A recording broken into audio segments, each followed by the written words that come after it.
It's a pretty basic situation. The 49ers have been squatting on his contract because they can. They owe him nothing for 2026 guaranteed. 26 million plus is what he's due to make. And it would become fully guaranteed if he's on the active roster as of week 1. It also becomes fully guaranteed if he shows up at practice and suffers a serious injury that knocks him out for the season. All he had to do was show up during the offseason program, and he likely would have been cut. He didn't.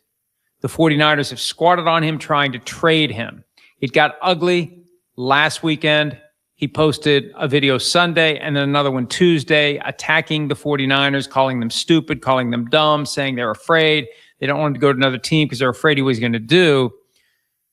On Friday, he deleted both of those videos. And then on Sunday, there was a new video. And when you couple that with the deleted videos, which maybe were an olive branch, this new video, take a look.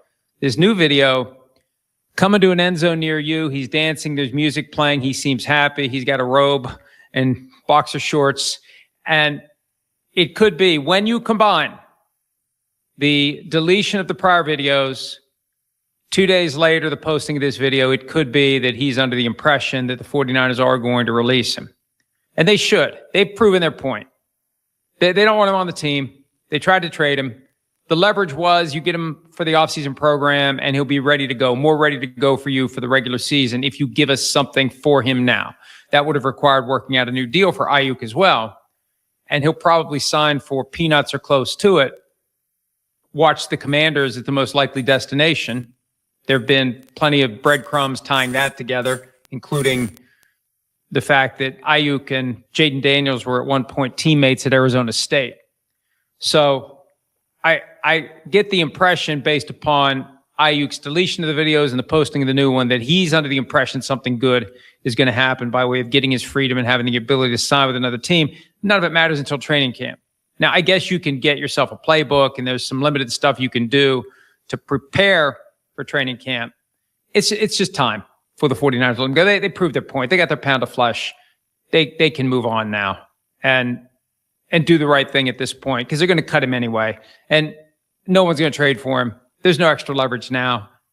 Now, if he doesn't show up for training camp, they can put him on the reserve did not report list and just squat on him indefinitely. He's got to show up. If he's not cut before training camp, he's got to show up. And the 49ers shouldn't want that. You don't want a sideshow like when Brett Favre showed up in 2008 after he'd retired and decided he wasn't retired, and the Packers were reluctant to release him or trade him to the Vikings, the Bears, or the Lions. He showed up, and it was awkward. And I don't think the 49ers want that. No one should want that.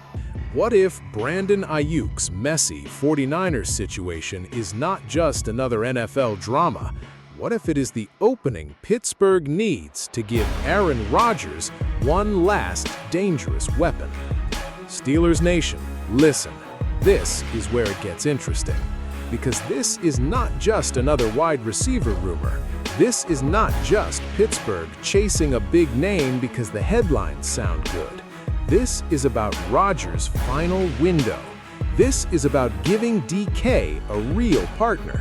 This is about the Steelers asking one scary question. Can we turn this offense into something the AFC actually has to fear? Aaron Rodgers did not come to Pittsburgh just to survive. He did not come here to hand the ball off, play ugly football, and hope the defense saves the day every Sunday. If this is the last big chapter of his career, then the Steelers have to find out how dangerous they can make him. And Brandon Aiyuk, if he becomes available, changes that conversation.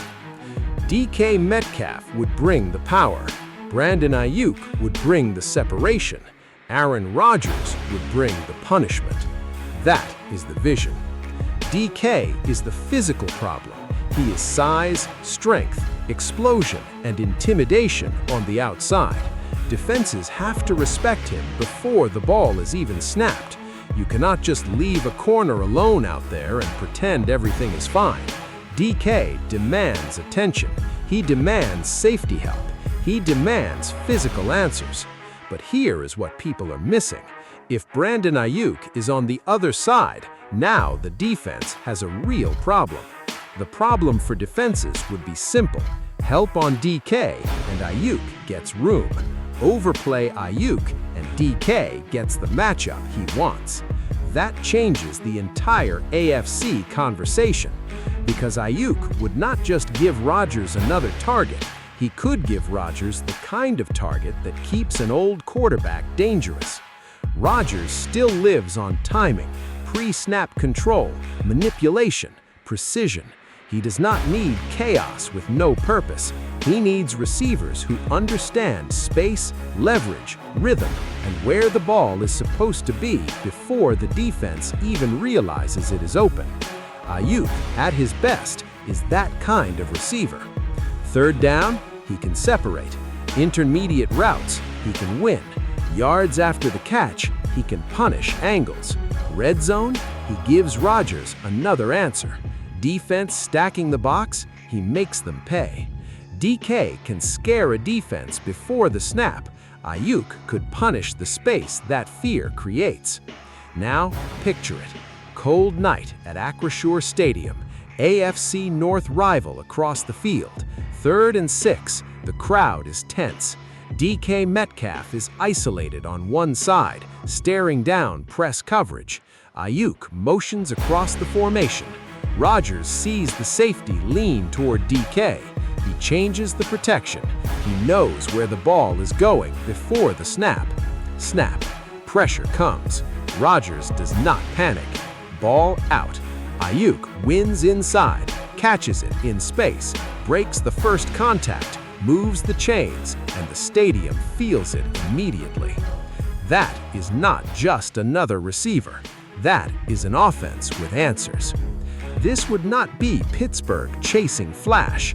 This would be Pittsburgh trying to give its offense answers. And that matters because the AFC is not waiting around. Mahomes is still there. Burrow is still dangerous. Lamar is still a nightmare. Josh Allen can take over any game. You cannot walk into that conference with only toughness and tradition and expect everyone to bow down. Respect is not enough anymore. Pittsburgh still has the defense. Pittsburgh still has the black and gold attitude. But if the Steelers want to truly threaten contenders, Rodgers needs weapons that make defenses hesitate. DK gives you force. Aiyuk gives you precision. Together, they could give Pittsburgh a passing game that finally stops feeling predictable. Now let's be honest, this is not about pretending Aiyuk is risk-free. This is about asking whether Pittsburgh can afford to waste Rodgers' final window without exploring a weapon like this. There are real questions: health, contract, cost, fit, public frustration, competition from other teams, and maybe San Francisco does not make it easy. The Steelers should not get desperate just because the name is exciting.